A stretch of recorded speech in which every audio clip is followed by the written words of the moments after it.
बहुत बहुत स्वागत है आप लोगों का इस न्यास योग अभ्यास सत्र में। आज के क्लास सैद्धांतिक क्लास लेने वाली हैं हमारी न्यास योग ग्रैंड मास्टर रेखा सिंह, श्रीमती रेखा सिंह। वह नोएडा से हैं और उनका मूल उनका पारिवारिक घर है वह बौंसी है, बिहार। उन्होंने बचपन से ही उनकी एक बहुत बड़ी ख्वाहिश थी कि डॉक्टर बनने की, तो उन्होंने मेडिकल साइंस की पढ़ाई बहुत सालों की 2-3 साल उन्होंने तैयारी की। किसी कारण बस पारिवारिक आर्थिक व्यवस्था के कारण, हमारे पितृसत्तात्मक व्यवस्था के कारण मेडिकल साइंस हमारे बिहार की जो पारिवारिक पृष्ठभूमि है उसके कारण, लेकिन उनका अध्ययन साइंस में ही रहा और फिर उन्होंने आगे चलकर बॉटनी में एमएससी किया। शादी हुई, वो दिल्ली गई और वहाँ उन्होंने इंजीनियरिंग, सॉफ्टवेयर इंजीनियरिंग का कोर्स किया। उसके बाद वह वेब डिजाइनिंग के कार्य में आई और 16-17 साल से लगातार वेब डिजाइनिंग का कार्य किया। न्यास योग के संपर्क में आने के बाद और न्यास योग के व्यवस्था को देखने के बाद और जब हमारा श्रीमद फाउंडेशन निर्मित हुआ, उसके बाद वह वापस अपने गांव आ गई और लगातार न्यास योग के लिए श्रीमद फाउंडेशन के वह कार्य कर रही हैं। श्रीमद फाउंडेशन और सेंटर फॉर न्यास योग एंड अल्टरनेटिव थेरेपी के जितने भी टेक्निकल वर्क है, टेक्निकल तो वेब डिजाइन है, फिर ये इंटरनेट से जुड़े हुए जितने भी कार्य हैं वह उनके द्वारा ही संचालित होते हैं, उनके द्वारा ही देखे जा रहे हैं, वही उसमें सारी चीजों को देखती हैं। तो आज उनका जो क्लास होने वाला है वह चक्रास प्लांट से जुड़ा हुआ है। वैज्ञानिक रूप से न्यास योग विज्ञान के साथ किस प्रकार संबंधित है, इस संदर्भ में वह अभी अपना क्लास लेंगी। तो बहुत बहुत स्वागत है आदरणीय रेखा दीदी का। वो हमारी बड़ी बहन भी हैं और मैं बता दूं कि बचपन में मैं उन्हीं की मार खा खा कर थोड़ी इतनी ठीक ठाक दिख रही हूँ और हो गई हूँ। तो उनका वो मेरी गुरु तुल्य भी हैं। उनके सानिध्य में मैंने अपनी जो शिक्षा ग्रहण की है और मैं बहुत, हमारे बीच उम्र का अंतर है तो मेरा बचपन उनके द्वारा ही सजाया संवारा गया है। तो आदरणीय रेखा दीदी का बहुत बहुत स्वागत है। जी दी। धन्यवाद रीता जी। सभी न्यास योगी बंधुओं को प्रणाम और शुभ न्यास दिवस। आइए क्लास शुरू करने से पहले हम जिस तरह से क्लास शुरू करते हैं वो कर लेते हैं। तो पहले हम ओम कर लेते हैं। ओम।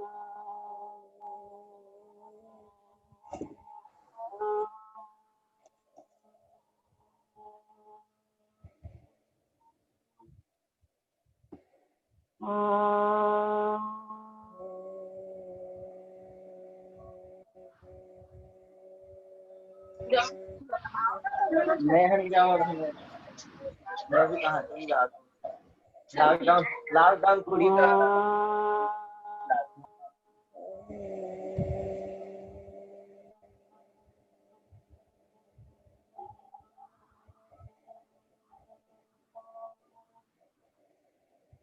प्रणाम। अब हम क्लास शुरू करते हैं। आज का यह क्लास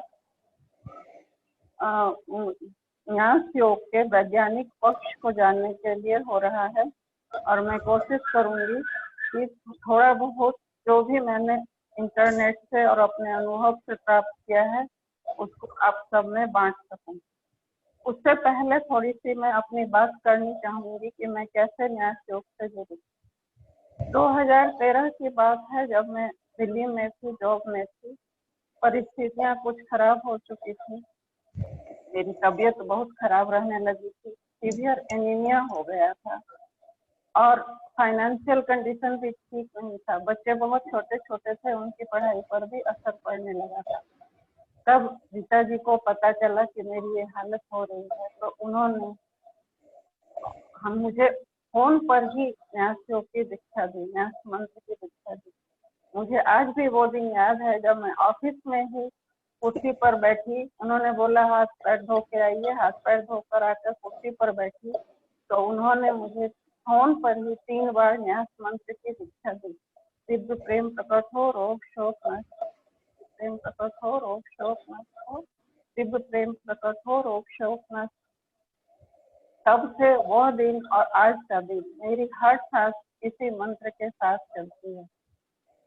डॉक्टर बीपी शाही सर को, जिन्होंने इतना अच्छा पैकेज तैयार किया, हम रोज कोटिशः उनके लिए कृतज्ञता प्रकट करते हैं कि उन्होंने ये काम किया और अपने गहन अध्ययन, अपने अनुभव से ये पैकेज सारी दुनिया के लिए दिया।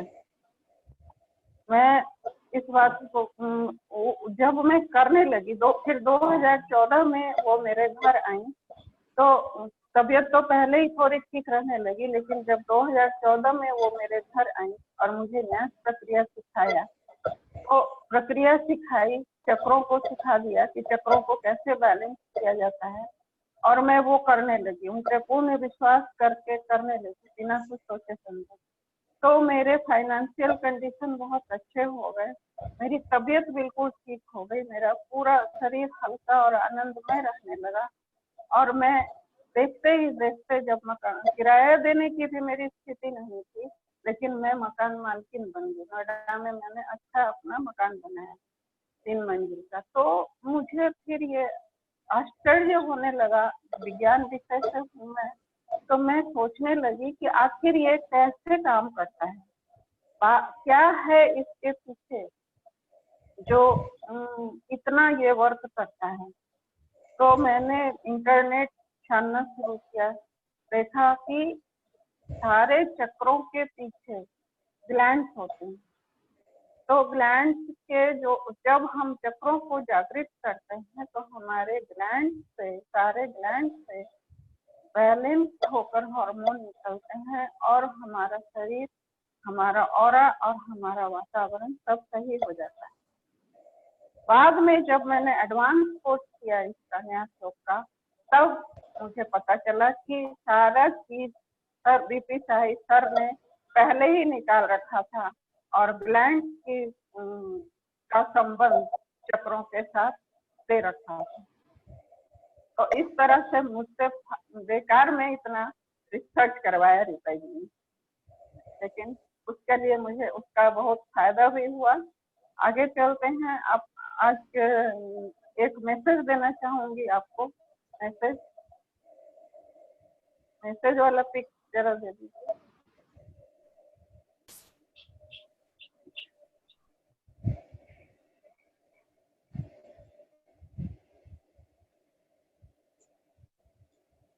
ये मैसेज है, अपने अंदर के ऊर्जा शरीर को संतुलित कीजिए।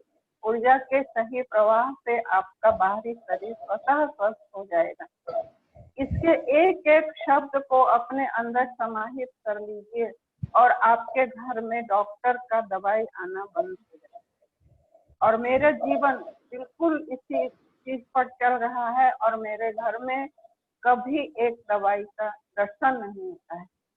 तो अपने अंदर जो हम ऊर्जा शरीर से बने हुए हैं, उस ऊर्जा शरीर को अगर हम पूरी तरह से संतुलित कर लेते हैं, उसके प्रवाह को ठीक कर लेते हैं न्यास योग के टेक्निक से, तो ऊर्जा के जो सही प्रवाह जब होता है, हमारा बाहरी शरीर स्वतः स्वस्थ। आगे चलते हैं, न्यास पद्धतियां देखते हैं। नहीं, चिकित्सा पद्धतियों का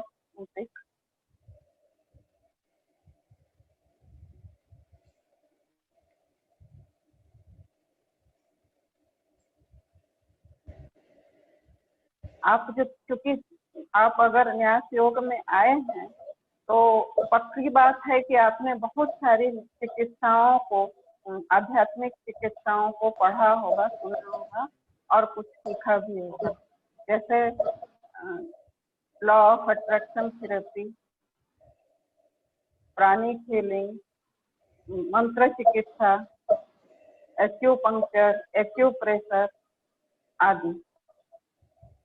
ये आपके मोबाइल आपके स्क्रीन पर आ रहा है।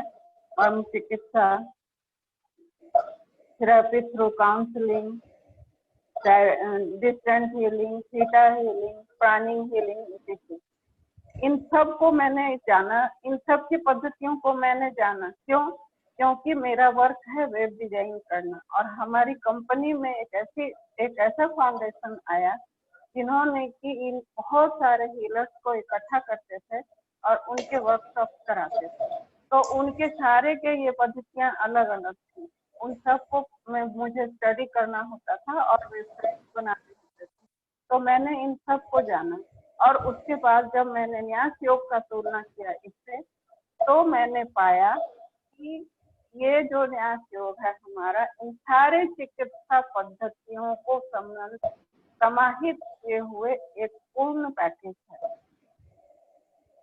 इस तरह से डॉक्टर बीपी शाही सर का जितनी बार भी मैं याद करती हूँ, उतनी बार भी मैं नमन करती हूँ कि इतना अच्छा पैकेज उन्होंने निकाल कर हमें दिया। इसको 10-15 मिनट रोज अगर हम देते हैं तो हमें वो चीज प्राप्त होता है जो हम कितने भी पैसे खर्च करें हमें नहीं प्राप्त हो सकता है। तो हम शॉर्ट में देखते हैं कि न्यास योग से प्राप्ति क्या क्या होती है। न्यास योग से हमारे एनर्जी सेंटर्स को बैलेंस किया जाता है, मंत्रों और यंत्रों से परिचय और उनकी शक्ति और उनका यूज बताया जाता है। मर्म पॉइंट्स हमारे होते हैं जिनके बारे में आप पाठ्यक्रम में पढ़ चुके हैं और आगे भी बताया जाएगा। मर्म पॉइंट्स को एक्टिवेट किया जाता है मानसिकता बदलाव करके हमें मनुष्य की सोचों से, मनुष्यत्व से देवत्व की ओर ले जाया जाता है। अब आपके सामने यह है 7 प्राइमरी चक्र, इसका रिवीजन कर लेते हैं। सर पर सहस्त्रार चक्र है, क्राउन चक्र। उसके बाद थर्ड आई, दोनों भौं के बीच में बिंदी लगाने के स्थान पे थर्ड आई, इसको तीसरा नेत्र भी बोलते हैं। उसके बाद विशुद्धि है गले पर, थ्रोट चक्र। हृदय पर है अनाहत थ्रोट हार्ट चक्र। उसके बाद उससे नीचे मणिपुर, सोलर प्लेक्सस। उसके नीचे स्वाधिष्ठान सैक्रल, और उसके नीचे मूलाधार।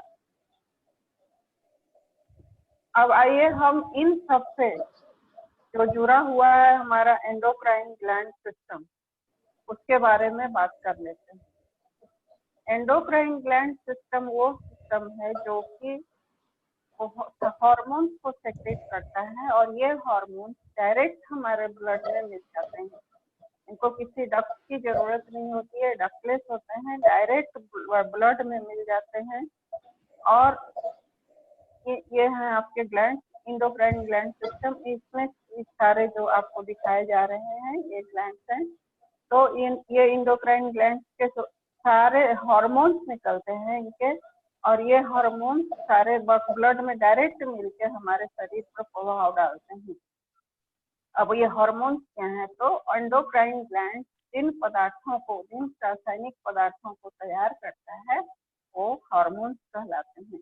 हार्मोन्स का हमारे शरीर पर कितना असर होता है, किस ग्लैंड से कौन सा हार्मोन निकलता है, वह हम एक एक करके आगे देखेंगे। अभी वो सर के ऊपर जहाँ पर आप देख रहे हैं हाइपोथैलेमस है, उसके बाद आपके सर मस्तिष्क में पीनियल ग्लैंड होता है, पिट्यूटरी ग्लैंड होता है, आज्ञा चक्र से जुड़ा होता है, विशुद्धि से थायराइड जुड़ा होता है, अनाहत से थाइमस, उसके नीचे मणिपुर से आपका जुड़ा होता है पैंक्रियाज, स्वाधिष्ठान से जुड़ा होता है आपका एड्रिनल, और नीचे पुरुषों में टेस्टिस और स्त्रियों में ओवरीज जुड़ा होता है। तो आइए हम एक एक करके सारे ग्लैंड्स को देखते हैं। हाइपोथैलेमस,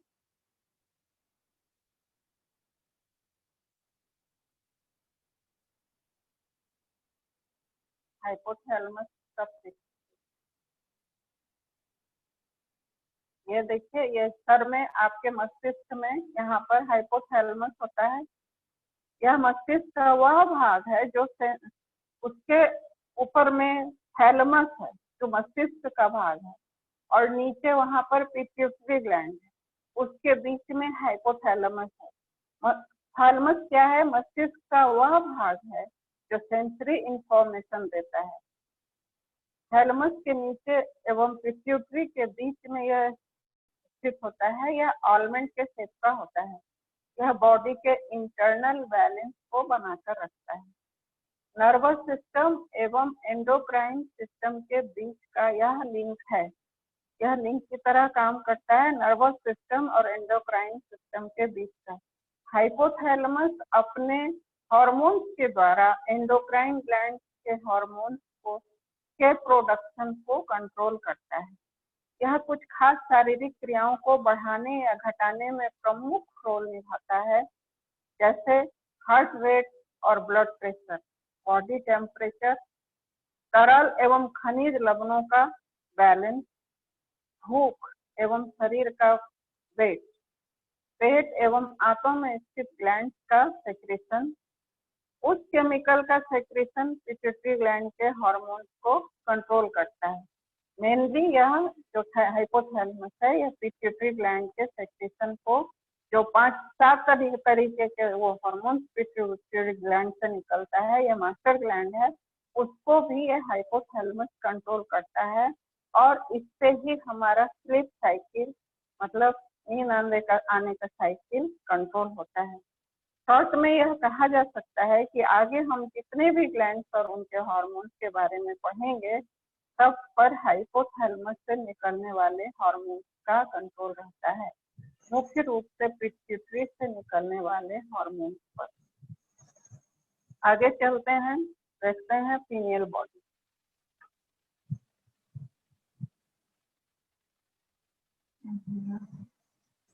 अपडेट नहीं था, वो अपना खुद देख रहे हैं। हाँ, ये देखिए स्क्रीन पर फीमेल बॉडी। यह मस्तिष्क के गोलार्ध के बीच में थैलेमस से निकले एक स्टेम, थैलेमस से निकल रहा एक स्टेम है, उस पर सफेद व चपटी सी छोटी सी ग्लैंड। प्राचीन समय में कुछ लोग इसे आत्मा का स्थान भी मानते थे। इससे मेलाटोनिन नामक हार्मोन का स्राव होता है। तेज प्रकाश में यह कम बनता है और ज्यादा प्रकाश में यह ज्यादा बनता है। मैमल्स में स्तनधारियों में यह जननांगों के विकास एवं उनके कार्यों का अवरोध करता है, मतलब ज्यादा विकास होने से रोकता है। एक्सपेरिमेंट से ऐसा देखा गया है कि चूहों पर प्रयोग के द्वारा कि यदि इनके पीनियल बॉडी को निकाल दिया गया तो इनके जननांग बहुत जल्दी विकसित हो गए और इनकी संभोग की इच्छा तीव्र हो गई। मनुष्य में भी यह हार्मोन सूर्य प्रकाश की विभिन्नताओं के अनुसार आपके लैंगिक जैव घड़ी को नियंत्रित करता है। तीव्र सूर्य प्रकाश वाले क्षेत्रों में रहने वाले लोगों में यह हार्मोन बहुत अधिक बनता है, जिस कारण यहाँ के लोग जल्दी ही। पीनियल बॉडी हमारी शारीरिक दैनिक लय, बायोलॉजिक क्लॉक को नियंत्रित करता है। आध्यात्म के द्वारा पीनियल बॉडी को एक्टिवेट कर हम अपने सेक्सुअल नीड्स पर नियंत्रण रख सकते हैं एवं सदा आनंद की स्थिति में रहा जा सकता है। Next, pituitary gland.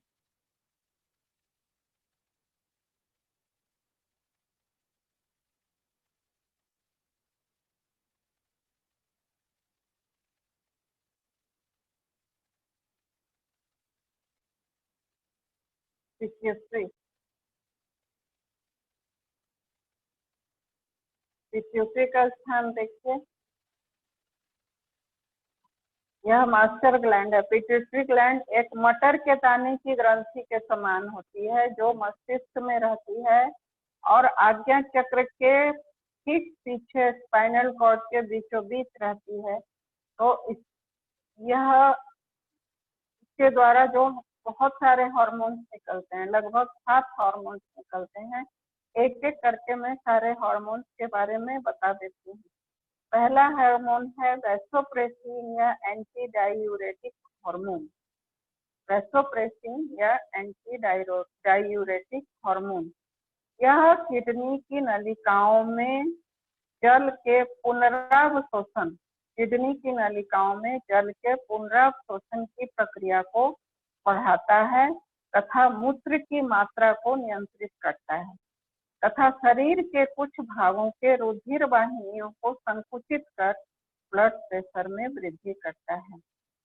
इसकी कमी होने पर मूत्र के साथ पानी की अधिक मात्रा निकलती है, इससे बार बार पेशाब आने वाली बीमारी हो जाती है। इस कारण शरीर से अधिक पानी निकल जाता है। यह था आपका वैसोप्रेसिन या anti diuretic hormone. Next hormone जो यह निकालता है वह है ऑक्सीटोसिन। यह गर्भावस्था में गर्भाशय की पेशियों के संकुचन को प्रेरित कर प्रसव पीड़ा उत्पन्न करता है। स्त्रियों में शिशु जन्म के समय गर्भाशय के मुख को चौड़ा करता है। यह दुग्ध ग्रंथियों के दुग्ध स्रावन में सहायता करता है। ऑक्सीटोसिन था। अगला है ग्रोथ हार्मोन या SEH सोमैटोट्रोपिक हार्मोन। यह टिश्यूज तथा बोन्स, ऊतकों तथा हड्डियों की वृद्धि को नियंत्रित करता है। यह शरीर की कोशिकाओं में RNA, DNA तथा प्रोटीन संश्लेषण को प्रेरित करता है। टिश्यू के क्षय को रोकता है। इसकी कमी से व्यक्ति क्या होता है, बौना हो जाता है और जब अधिकता होती है तो वह भीमकाय हो जाता है। ग्रोथ हार्मोन के कारण अगर कमी हो जाए तो इंसान बौना हो जाता है और अधिकता हो जाए तो भीमकाय हो जाता है, बहुत बड़ा विशाल हो जाता है। चौथा हार्मोन है FSH फॉलिकल स्टिमुलेटिंग हार्मोन। स्त्रियों में यह अंडाशयों को मजबूती देते हुए अंडों को विकसित करता है और मादा हार्मोन एस्ट्रोजेन के स्रावन को प्रेरित करता है। पुरुषों में शुक्राणुओं की मात्रा बढ़ाकर शुक्राणु जनन वाली नलिकाओं को मजबूत करता है। पांचवा आपका है TSH thyroid stimulating hormone. Pituitary से ही निकलता है थायराइड स्टिमुलेटिंग हार्मोन। इसको थायरोट्रोपिक हार्मोन भी बोलते हैं। यह थायराइड ग्लैंड की वृद्धि एवं स्रावन क्रिया को बढ़ाता है। छठा है MTH नेमोट्रोपिक हार्मोन। स्त्रियों में गर्भकाल के चलते अधिक मात्रा में स्रावित होकर यह स्तनों की वृद्धि करता है। शिशु जन्म के बाद यह दुग्ध के स्राव को प्रेरित करता है। सातवां है LH luteinizing hormone. Male hormone androgen के बहाव को प्रेरित करता है और फीमेल हार्मोन एस्ट्रोजेन के बहाव को प्रेरित करता है। तो आपने देखा कि पिट्यूटरी ग्लैंड से कितने सारे कार्य होते हैं उनके हार्मोन से, और जीवन की प्रजनन की बहुत सारी चीजें संतुलित होती हैं। नेक्स्ट देखते हैं थायराइड ग्लैंड।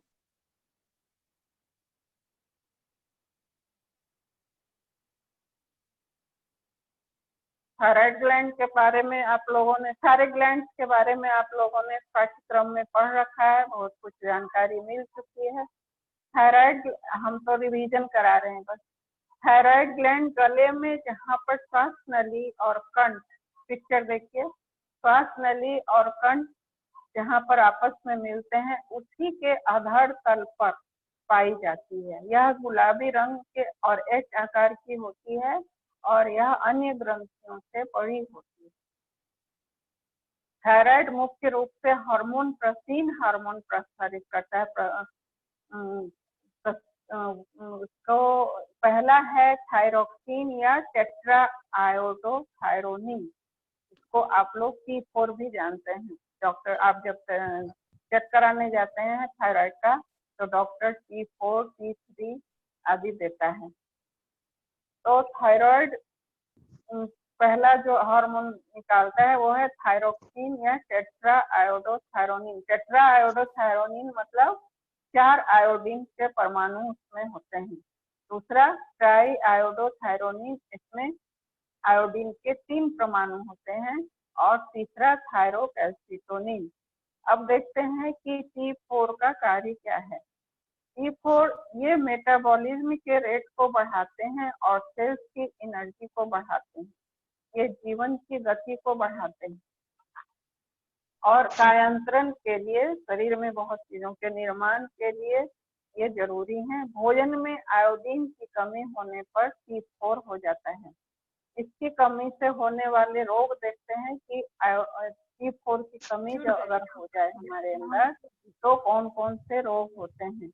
क्रेटिनिज्म पहला है। क्रेटिनिज्म जब शिशु अवस्था में T4 कम हो जाता है, जब बच्चा छोटा होता है और उसके अंदर T4 की कमी हो जाती है तो यह क्रेटिनिज्म नाम की बीमारी हो जाती है। ये बच्चे बौने रह जाते हैं। ऐसे बच्चों का सिर बड़ा, त्वचा मोटी और शुष्क, तोंद निकली हुई, होठ मोटे तथा जीभ मोटी और बाहर को निकली होती है। इनके जननांग भी अल्प विकसित होते हैं। अगर वयस्कों में इसकी कमी हो तो मिक्सोडेमा बीमारी होती है। इसमें त्वचा के नीचे म्यूकस के जमाव के कारण मोटा अस्तर बन जाता है और शरीर फूला सा दिखाई देता है। इसलिए थायराइड वाले होते हैं कई बारी बहुत मोटे हो जाते हैं। इसमें बाल झड़ना, त्वचा का पीलापन, खुरदरापन, आवाज धीमी व भारी, ठंड सहन करने की क्षमता का घटना, जनन क्षमता की कमी आदि दिखाई देती है। उसके बाद झींगा रोग हो जाता है, गॉइटर। थायराइड ग्लैंड के बड़ी होकर फूलने से झींगा रोग हो जाता है। इससे गर्दन फूलकर मोटी हो जाती है। और नेक्स्ट है हैशीमैटोज डिजीज। जब T4 की अत्यधिक कमी हो जाती है, ध्यान दीजिएगा, जब T4 की अत्यधिक बहुत ज्यादा कमी हो जाती है यह रोग हो जाता है। इस रोग में थायराइड ग्लैंड से निकलने वाला हार्मोन अत्यधिक कम हो जाता है, तो इसे बढ़ाने के लिए डॉक्टर हमें दवाइयां देते हैं। ये दवाइयां शरीर में एंटीजन का काम करने लगती हैं और एवं इनको नष्ट करने के लिए बॉडी में एंटीबॉडीज बनने लगती हैं। ये शरीर का अपना प्रक्रिया है कि जब एंटीजन बनता है तो उनको नष्ट करने के लिए शरीर एंटीबॉडीज बनाने लगता है। ये एंटीबॉडीज थायराइड को नष्ट कर देती हैं। इसे सुसाइड ऑफ थायराइड कहते हैं और इसे हैशीमोटो की बीमारी कहते हैं। हमें प्रतिदिन 100 से 200 माइक्रोग्राम आयोडीन की आवश्यकता होती है। सिर्फ 100 से 200 माइक्रोग्राम की आयोडीन की आवश्यकता होती है। ये हो गया कि इसकी कमी से क्या होता है। अब देखते हैं इसकी अधिकता से क्या होता है। T4 की अधिकता से क्या होता है। इसकी अधिकता से मेटाबॉलिज्म तेज हो जाता है। इससे ब्लड प्रेशर, ग्लूकोज का एब्जॉर्प्शन, ऑक्सीजन का यूज आदि बढ़ जाता है। इनके कारण घबराहट होने लगती है, दिल की धड़कन तेज हो जाती है, चिड़चिड़ापन आ जाता है, आंखें बाहर निकली हुई होती हैं, पसीना भी अधिक आता है, हाथ पैरों में कंपकपाहट होने लगती है। इसकी अधिकता से एक्सोप्थेल्मिक क्वेटर होता है, जिसमें नेत्र गोलक के नीचे, आंख के गोलक के नीचे म्यूकस इकट्ठा हो जाता है, श्लेष्म इकट्ठा हो जाता है और उसके कारण आंखें बाहर की ओर उभर आती हैं। दूसरी बीमारी है ग्रेव्स डिजीज। इस रोग में थायराइड का आकार बढ़ जाता है। और एक और बीमारी है प्लूमर्स डिजीज। इस रोग में थायराइड ग्लैंड में जगह जगह गांठें बन जाती हैं। दूसरा हमारा है हार्मोन। दूसरा हमारा हार्मोन है ट्राईथायरोनीन हार्मोन। अभी इसी थायराइड पर ही बात चल रही है। तो ट्राईआयोडोथायरीन मतलब T3। इसमें आयोडीन के 3 परमाणु होते हैं। इसके कार्य तथा रोग आदि भी T4 की तरह ही होते हैं। थायरोकैल्सिटोनिन, यह तीसरा जो हमारा है थायराइड से निकलने वाला हार्मोन वो है थायरोकैल्सिटोनिन। यह आयोडीन रहित हार्मोन है तथा कैल्शियम की मात्रा को नियंत्रित करता है एवं हड्डियों के निर्माण को प्रेरित करता है। हम आते हैं पाराथायराइड ग्लैंड। पाराथायराइड ग्लैंड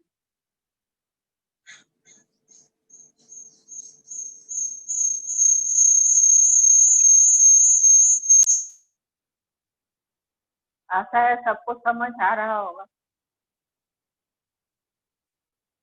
ये देखिए थायराइड ग्लैंड के ही ऊपर लगी हुई अंडाकार ग्रंथियां हैं जो कि 2 जोड़ी होती हैं। यह थायराइड ग्लैंड के पृष्ठ तल पर रहती हैं, मतलब पीछे की ओर रहती हैं। पाराथायराइड से 2 हार्मोन निकलते हैं, पाराथॉर्मोन, कैल्सिटोनिन हार्मोन। पाराथॉर्मोन क्या करता है? फॉस्फेट के उत्सर्जन में वृद्धि करता है। ब्लड में मतलब खून में कैल्शियम एवं फॉस्फेट आयन की मात्रा को नियंत्रित करके शरीर के अंदर के वातावरण को स्थिर करता है। इसे होम्योस्टेसिस कहते हैं। आंतों के द्वारा कैल्शियम का अवशोषण एवं किडनी द्वारा इनके पुनरावशोषण में वृद्धि करता है। यह हड्डियों की वृद्धि तथा दांतों के निर्माण का बैलेंस करता है। मसल्स को क्रियाशील रखता है। पारथ हार्मोन की कमी से क्या होता है? कैल्शियम की मात्रा कम और फॉस्फेट की मात्रा अधिक हो जाती है। कैल्शियम की मात्रा कम हो जाती है, फॉस्फेट की मात्रा अधिक हो जाती है, जिससे हाइपोकैल्सीमिया एवं हाइपरफॉस्फेटेमिया नामक रोग हो जाता है। इसमें पेशियां एवं तंत्रिकाओं में अनावश्यक उत्तेजना के कारण ऐंठन और कंपन होने लगता है, रोंगटे खड़े होने लगते हैं, पसीना आने लगता है, हाथ पैर ठंडे हो जाते हैं। बचपन में यदि इनकी कमी हो जाए तो शरीर की वृद्धि रुक जाती है तथा दांतों, हड्डियां, बालों एवं मस्तिष्क का पूरा विकास नहीं हो पाता। पारथ हार्मोन की अधिकता से ऑस्टियोपोरोसिस हो जाता है। पारथ हार्मोन की अधिकता से ऑस्टियोपोरोसिस हो जाता है। इसमें ऑसिन क्या होता है और क्यों होता है ऑस्टियोपोरोसिस? ऑसिन प्रोटीन के मैट्रिक्स के गल जाने से हड्डियां कमजोर एवं ब्रिटल भंगुर हो जाती हैं। नेक्स्ट जो हार्मोन है पाराथायराइड से वो है कैल्सिटोनिन हार्मोन। यह अस्थियों के विघटन को कम करता है, अस्थियों के टूट फूट को कम करता है तथा मूत्र में कैल्शियम के उत्सर्जन की वृद्धि करता है। कैल्सिटोनिन हार्मोन की कमी या अधिकता से हाइपोकैल्सीमिया या हाइपरफॉस्फेटेमिया आदि स्थिति होती है, जिसमें दांतों के निर्माण के लिए कैल्शियम तथा फास्फोरस की कमी हो जाती है। अधिकता होने पर हाइपरकैल्सीमिया या हाइपोफॉस्फेटेमिया होता है, जिसमें बोन्स कोमल तथा टेढ़ी हो जाती है। नेक्स्ट है थाइमस। थाइमस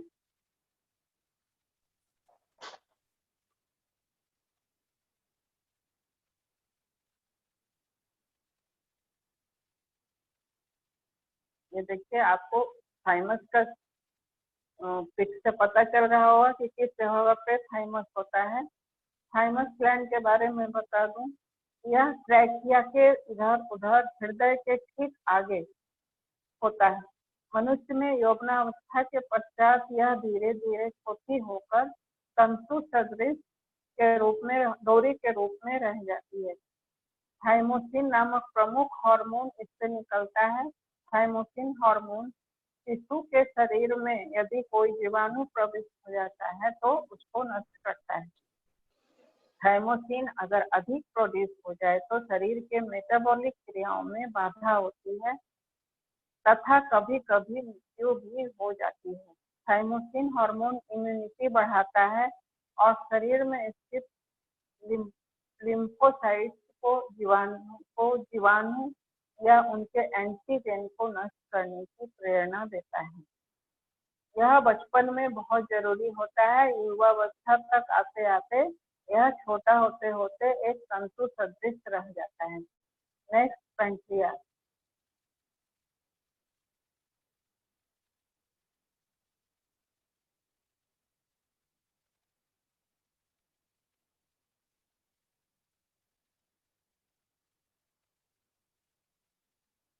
ये देखिए पैंक्रियास यह 6 इंच लंबा एवं चपटा ग्लैंड है जो स्पाइन और स्टमक के बीच में रहता है। डाइजेस्टिव सिस्टम के डिओडिनम अर्थात छोटी आंत से जुड़ा होता है। पैंक्रियाज एक्सोक्राइन के रूप में एंजाइम्स भी निकालता है और एंडोक्राइन के रूप में हार्मोन भी निकालता है। इसका 90% भाग एंजाइम निकालता है और डाइजेस्टिव सिस्टम का पार्ट के रूप में काम करता है और 5-10% इसके सेल्स एंडोक्राइन ग्लैंड के रूप में काम करता है और हार्मोन निकालता है। इसका हार्मोन है गैस्ट्रोनिन। यह स्टमक के कुछ सेल्स को इंड्यूस करता है, स्टमक के कुछ सेल्स को प्रभावित करता है एसिड प्रोड्यूस करने के लिए, जिससे डाइजेशन सही होता है। उसके बाद है दूसरा इसका हार्मोन है ग्लूकागॉन। यह सब आपने पाठ्यक्रम में पढ़ रखा है। ग्लूकागॉन यह हार्मोन सेल्स को स्टिमुलेट करता है ग्लूकोज निकालने के लिए और इससे आपका ब्लड का ग्लूकोज लेवल बढ़ता है। यह ग्लूकोज लेवल मेंटेन करने में इंसुलिन की मदद करता है। तीसरा इससे निकलता है इंसुलिन, जो सभी जानते हैं। यह हमारे बॉडी के सेल्स को ग्लूकोज एब्जॉर्ब और यूज करने में मदद करता है और इस कारण ब्लड का ग्लूकोज लेवल कम हो जाता है। इंसुलिन क्या करता है? ग्लूकोज एब्जॉर्ब कर और यूज करने में शरीर को मदद करता है, इसलिए ग्लूकोज लेवल कम होता है। नेक्स्ट इससे जो हार्मोन निकलता है वह है सोमैटोस्टैटिन। जब पैंक्रियाटिक हार्मोन ग्लूकागॉन और इंसुलिन काफी बढ़ जाता है तो यह हार्मोन प्रोड्यूस होता है उनको बैलेंस करने के लिए। नेक्स्ट है vaso active intestinal peptide VIP। यह इंटेस्टाइनल सेल्स के द्वारा वाटर सेक्रेशन एवं एब्जॉर्प्शन को इंटेस्टाइन के द्वारा होता है, इसको कंट्रोल करता है।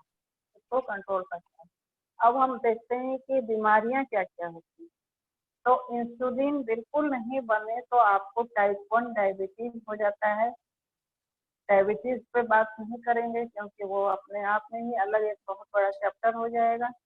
अगर इंसुलिन बनता है पर शरीर उसको एब्जॉर्ब और यूज नहीं कर पाता है तो यह टाइप 2 डायबिटीज हो जाता है। अगर हार्मोन ग्लूकागॉन ज्यादा बनता है तो हाइपरग्लाइसीमिया हो जाता है, ब्लड ग्लूकोज लेवल बढ़ जाता है और अगर इंसुलिन का ओवर प्रोडक्शन हो जाता है तो हाइपोग्लाइसीमिया हो जाता है, ब्लड का ग्लूकोज लेवल घट जाता है। नेक्स्ट एड्रिनल पर आते हैं।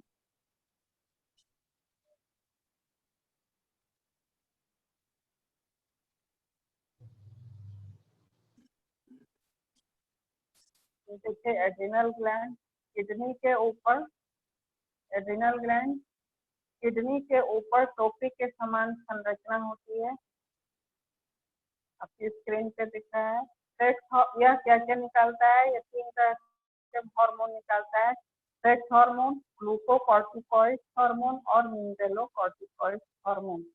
एड्रिनल कॉर्टेक्स की सेल्स स्त्री एवं पुरुष में ही नर एवं मादा दोनों प्रकार के सेक्स हार्मोन स्रावित करती है।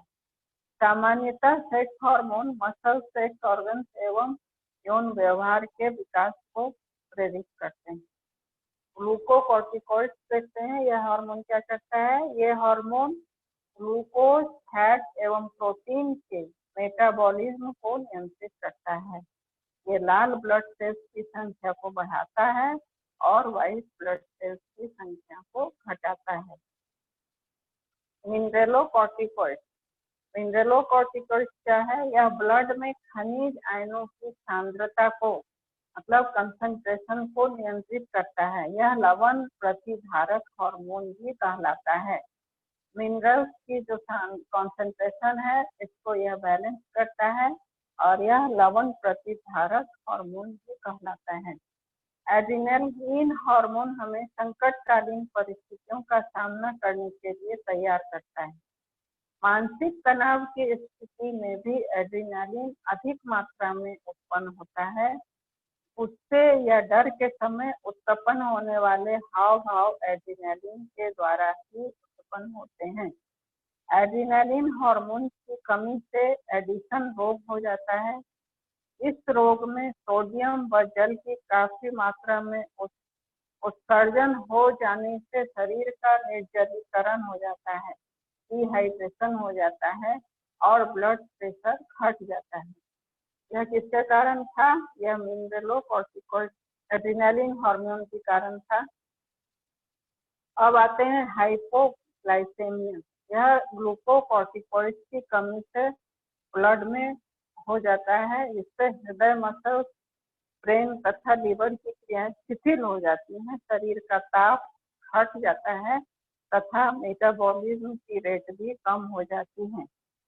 कौन डिजीज होता है? मिनरलोकॉर्टिकॉइड की कमी से उत्पन्न। यह रोग सोडियम तथा पोटेशियम का संतुलन बिगड़ जाने से होता है। इसमें तंत्रिकाओं की गड़बड़ी होकर पेशियां अकड़ जाती हैं तथा मनुष्य की मृत्यु तक हो जाती है।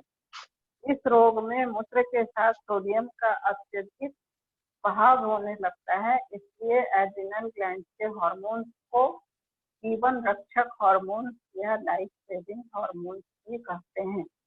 इनके बढ़ने से क्या होता है? हाइपरग्लाइसेमिया। एड्रिनल हार्मोन के अधिक स्राव से ब्लड में ग्लूकोज की मात्रा बढ़ जाती है, जिससे डायबिटीज हो सकता है। कुशिंग रोग होता है। कुशिंग रोग क्या होता है? वक्ष भाव में, कमर से ऊपर का वक्ष भाव में असामान्य स्थानों पर वसा के जमाव से फैट जम जाता है, जिससे शरीर भौंडा लगने लगता है, गंदा दिखने लगता है। स्त्रियों के चेहरे पर दाढ़ी एवं मूंछ उग आती है। इस रोग को कुशिंग सिंड्रोम कहते हैं। एड्रिनोलैंगिक सिंड्रोम। लड़कियों में लड़कों जैसे लक्षणों का विकास और बांझपन हो जाता है। इस हार्मोन के ज्यादा स्राव की स्थिति में मादा में नर जननांग बनने लगते हैं। नेक्स्ट है टेस्टिस और ओवरी।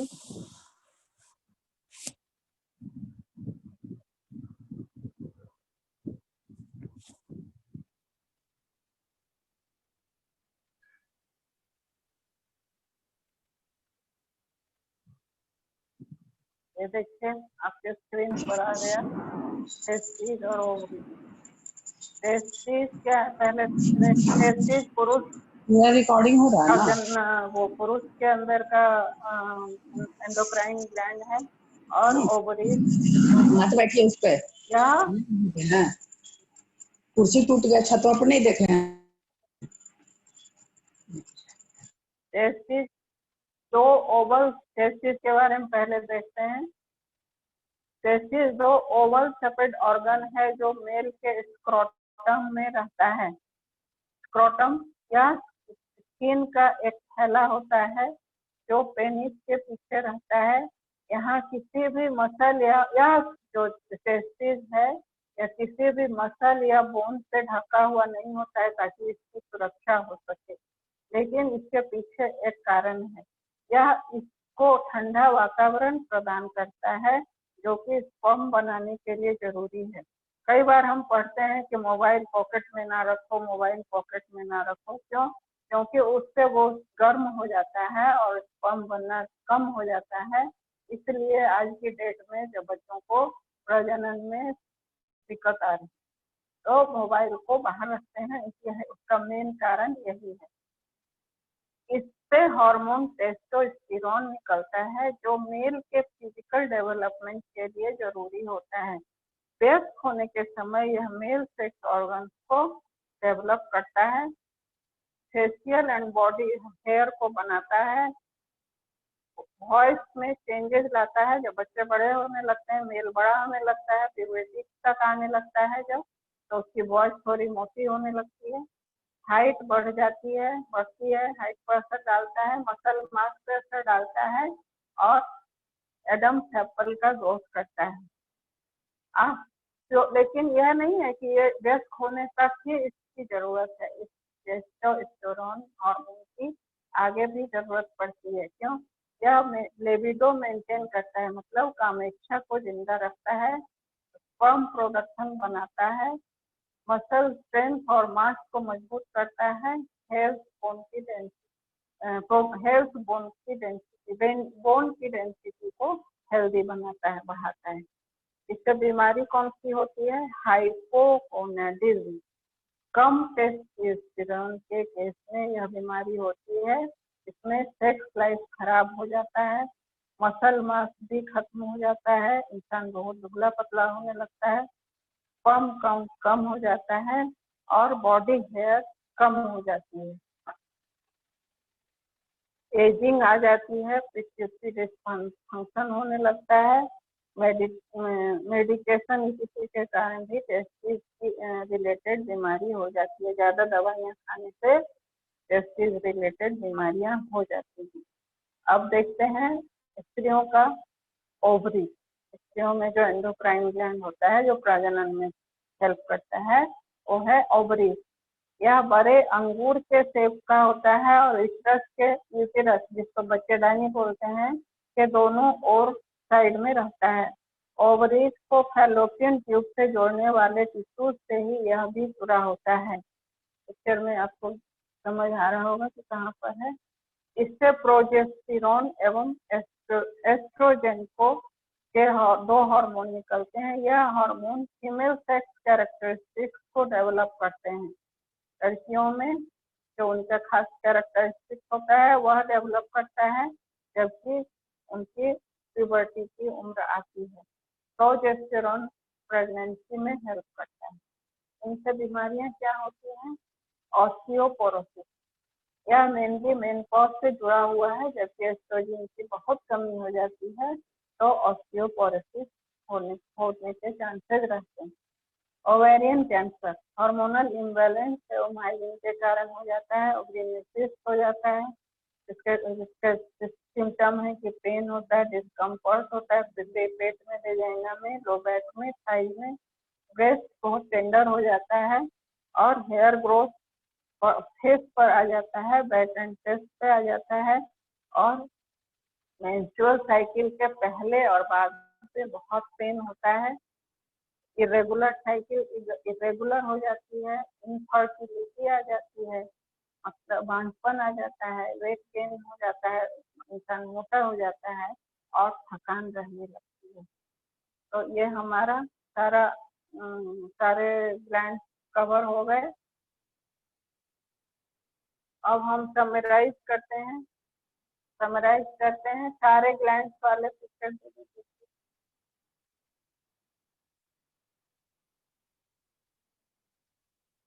अब देखिए कौन से चक्र से कौन सा ग्लैंड जुड़ा है और इस ग्लैंड से कौन कौन से अंग प्रभावित होते हैं। तो पहला चक्र आप जानते हैं सहस्रार है, क्राउन।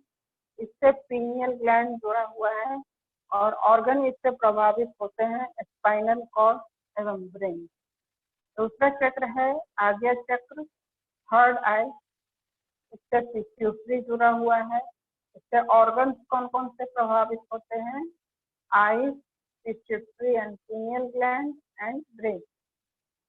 तीसरा चक्र है विशुद्धि, थ्रोट चक्र। इससे ग्लैंड जुड़ा हुआ है थायराइड और ऑर्गन इससे जो प्रभावित होते हैं वो हैं bronchial tube, vocal cord, respiratory system, all areas of mouth including tongue and esophagus.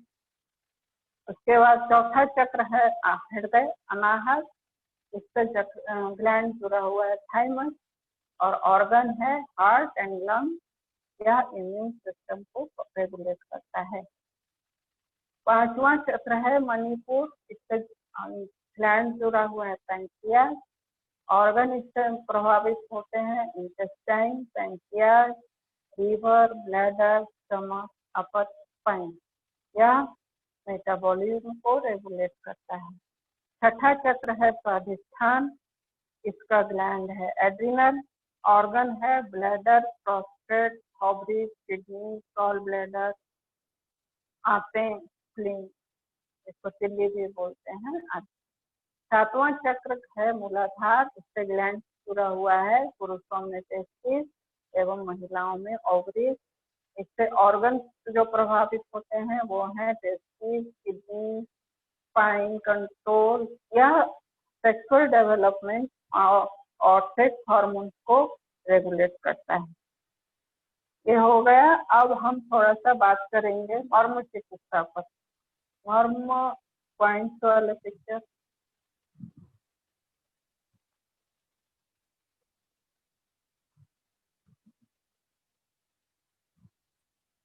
मर्म पॉइंट्स वाला पिक्चर।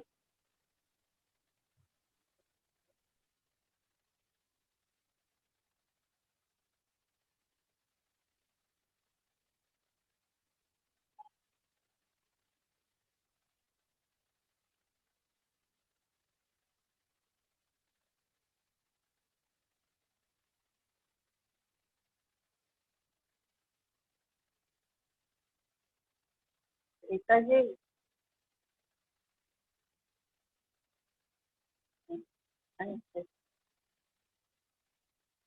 मर्म चिकित्सा पर मर्म पॉइंट से भी आपने पाठ्यक्रम में पढ़ रखा है। इस पिक्चर में देखिए, ये शरीर में इतने सारे मर्म पॉइंट्स हैं जिनको कि एक्यूप्रेशर वाले प्रेशर देकर ठीक करते हैं, एक्यूपंक्चर वाले सुई चुभोकर ठीक करते हैं, लेकिन हमारे न्यास योग में बिल्कुल सरलता से, सहजता से इन सारे मर्म पॉइंट्स को एक्टिवेट किया जाता है, या इन्हें हम कॉन्शसनेस का डोर, चेतना का दरवाजा कह सकते हैं। यह हम इन्हीं मर्म पॉइंट्स के द्वारा चक्रों में एनर्जी का प्रवाह होता है। ये मर्म पॉइंट्स ही हैं जो हमारे अंदर के जो एनर्जी ब्लॉक हो गए हैं उनको रिलीज करते हैं। ये एनर्जी फ्लो को स्टिमुलेट करते हैं और हमारे अंदर के चक्रों में सही एनर्जी जाता है और गलत energy, block energy, black energy बाहर निकलता है। इस प्रोसेस में हमने पाया है, मैंने अपने अनुभव से पाया है कि एलिमेंट्री हो या एडवांस लेवल, हर लेवल पर इन मर्म पॉइंट्स को बिल्कुल सहजता से, सरलता से एक्टिवेट किया जाता है, करवाया जाता है, और इसके कारण हमें हेल्थ, वेल्थ और सक्सेस, हेल्थ, वेल्थ और सक्सेस तीनों प्राप्त होता है। अब चलिए हम कुछ वैज्ञानिक प्रूफ पर आते हैं। आप सोचते होंगे, हम भी सोचते थे कि वैज्ञानिक प्रूफ क्या है इन चीजों का। आज की डेट में तो हर चीज का वैज्ञानिक प्रूफ माना जाता है। तो कुछ वैज्ञानिक प्रूफ हम सीख चुके हैं कि हमारे हीलिंग टूल्स हमारे क्या हैं। हीलिंग टूल्स स्विच और ऑस्ट्रेलियन फोटोग्राफी सिंगर।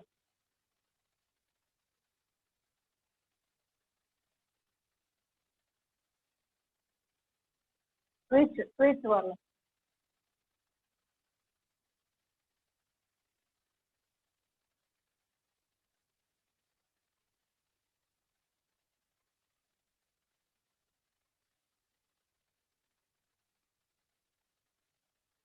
हाँ ये देखिए, ये पिक में आप देखिए, यह हमारा प्रूफ है।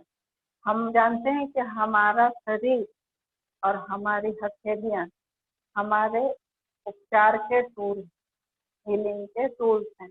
हम अपने सहस्त्रार्थ से ब्रह्मांडीय एनर्जी को अपने अंदर प्रवाहित करते हैं। आज्ञा चक्र से होते हुए, विशुद्धि से होते हुए अनाहत पर आता है, 2 भागों में बढ़कर हथेलियों पर आता है। हथेलियों से उस ऊर्जा को संग्रहित करते हैं और उस ऊर्जा से उपचार करते हैं। यह हमने पढ़ रखा है, लेकिन क्या प्रूफ है कोई? तो हाँ, इसका प्रूफ है। एलियन फोटोग्राफी का आविष्कार हुआ था 1939 में। सैम्योन डेविडोविच नामक रशियन फोटोग्राफर ने किया। उन्होंने फोटोग्राफी द्वारा जब स्विच ऑन किया गया तो उसका फोटो लिया, तो देखिए किस तरह से एनर्जी वहां पर दिखाई दे रही है। ठीक उसी तरह जब इंसान बैठा हीलिंग करने के लिए, तो उनकी हथेलियों का पिक लिया और देखिए कि किस तरह से एनर्जी आपकी उंगलियों में, हाथों में दिख रही है।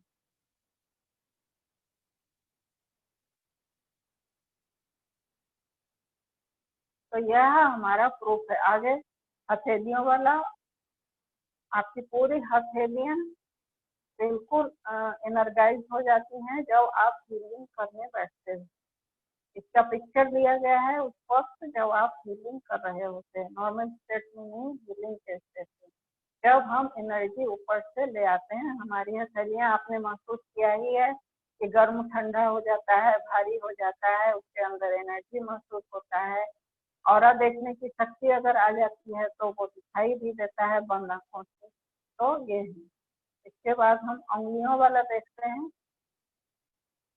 उंगलियां जब जब बिना हीलिंग के लिए बैठे हों और जब हीलिंग कर रहे हैं,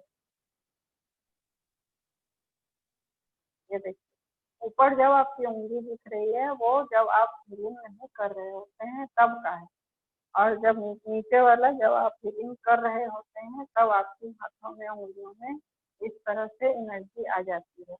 तो यह बहुत बड़ा प्रूफ है कि हमारे जब हम करने बैठते हैं तो हमारे हाथों में एनर्जी आती है। सिर्फ यह कहने की बात नहीं है, ये एक्चुअल में प्रूफ है। आगे चलते हैं डिस्टेंस हीलिंग की तरफ। क्या हटा दीजिए। डिस्टेंस हीलिंग का यह तो समझ में आ गया अभी तक के बातों से कि हाँ, हाथों में एनर्जी आई और कुछ एनर्जी से टच के द्वारा हमने दूसरों को ठीक किया, अपने को ठीक किया, एनर्जी दिया। यहाँ तक तो बात सही समझ में आ गई। लेकिन उसका क्या, जो डिस्टेंस हीलिंग की बात करता है या जो डिस्टेंस हीलिंग की भी बात करता है, यहीं बैठ के हम दूर कनाडा, लंदन, अमेरिका, इंग्लैंड कहीं भी बैठे इंसान को किसी भी देश, काल, परिस्थिति, पहाड़, पर्वत, खाई कहीं भी हो, सब चीज को ठीक करते हैं। कैसे करते हैं, कैसे उसका उपचार होता है, इसका क्या कारण है, इसका वैज्ञानिक एक्सपेरिमेंट हुआ है या नहीं? तो हाँ, इसका भी वैज्ञानिक एक्सपेरिमेंट वैज्ञानिकों ने किया है। उन्होंने कुछ एटॉमिक पार्टिकल्स को लिया और उसे कई टुकड़ों में बांट दिया। उन टुकड़ों को दूर दूर, बहुत दूर दूर स्थानों पर भेज दिया और उन टुकड़ों पर जब एक्सपेरिमेंट किया गया, एक टुकड़े पर जब देखा गया कि उसमें अगर कोई चेंज किया गया तो वह जो दूर पड़ा हुआ जो जितने भी टुकड़े थे सब में चेंजेज आ गए, ऐसे जैसे कि वो जुड़ा ही हुआ था। आइंस्टाइन ने इस एक्सपेरिमेंट को कुकी एक्शन ऑफ डिस्टेंस का नाम दिया। तो इस तरह से शरीर कि हम भी ये देखते हैं कि हमारा शरीर भी ऊर्जा से निर्मित है। हम भी सभी एक ही ऊर्जा शरीर के हैं। तो जो इंसान भाव तरंगों से काम करना सीख लेता है, अपनी इंट्यूटिव पावर को बढ़ा लेता है या योग टेक्निक से या और भी किसी टेक्निक से, तो उसकी ये क्षमता हो जाती है कि वह समय काल से परे जाकर कहीं भी पहुंचकर किसी भी वस्तु, व्यक्ति, स्थिति को दे सकता है, एनर्जी अपना ट्रांसफर कर सकता है और ऊर्जा का उपचार कर सकता है। अभी हम देखते हैं कि देख लेते हैं कि न्यास योग से हमें प्राप्त क्या क्या होता है। हम अपने जीवन में आने वाली हर परिस्थिति को टाल नहीं सकते, वो तो निर्धारित है।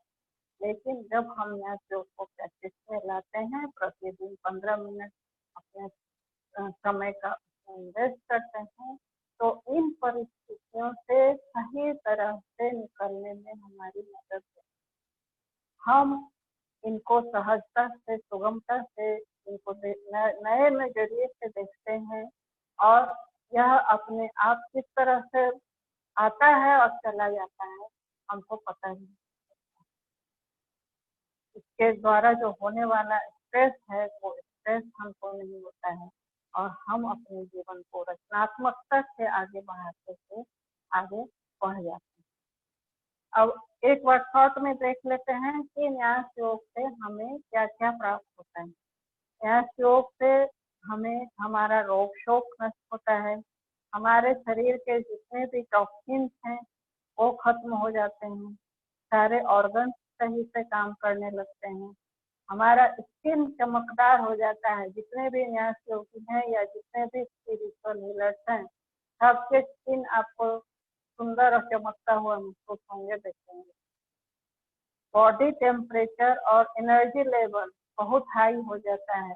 इसका सही उदाहरण आप रीता जी को देखते होंगे, 24 घंटे एक्टिव रहती है, इम्यूनिटी बढ़ जाता है और स्लीप साइकिल बढ़ जाता है। तो इस तरह से हम खत्म करते हैं। अब रीता जी आपको अभ्यास कराएंगी सभी न्यास योगियों का इस अंतर्मन की यात्रा में, अंदर की यात्रा में स्वागत। धन्यवाद सभी का, धन्यवाद। बहुत बहुत धन्यवाद आपको जी दी। तो बहुत बहुत धन्यवाद कि बहुत व्यवस्थित ढंग से आपने हमें भी रिवीजन करवा दिया और बहुत ही अच्छा लगा।